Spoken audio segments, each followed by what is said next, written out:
So I want to say just a word about writing learning objectives, because I think a lot of people don't know how to do this.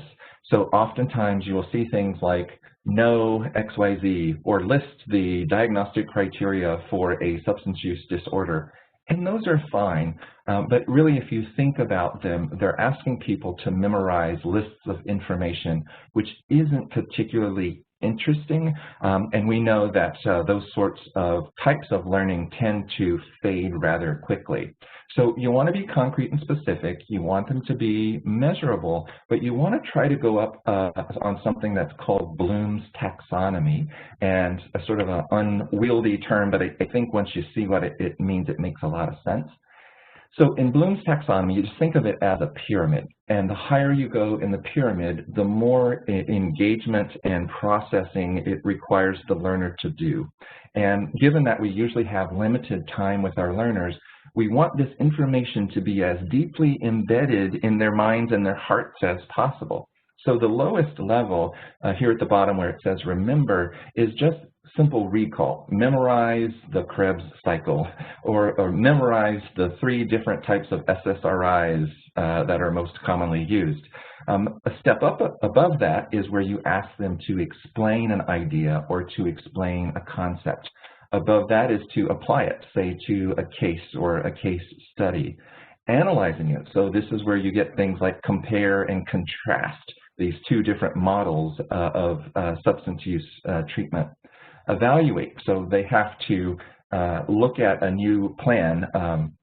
For our students, we have them to debate and create a new municipal drug policy for the city and county of San Francisco. They have to develop the policy, present it. The class then debates the different policies on the table, and they all vote on it. So they have to evaluate and eventually actually make a decision. And then create is where they actually have to produce a new or original work. So that might be writing a report, writing this drug policy plan, or designing an intervention. So the goal, again, is to get as high as you can on Bloom's taxonomy. It can't always be up at the top, but look at your objectives. And if there's too many on those bottom tiers, especially the remember ones, think about rewriting those. So here's a couple of examples of learning objectives. So the first one lists the 5 stages of change specified in the trans-theoretical model. So that's fine, and I think the model has been quite useful in helping us to understand the process of change and how it's not all or none. But this particular example just asks students to memorize 5 stages of change: pre-contemplation, contemplation, preparation, action, maintenance, and relapse. So it's just those 5 stages, and they can just memorize it without really understanding it.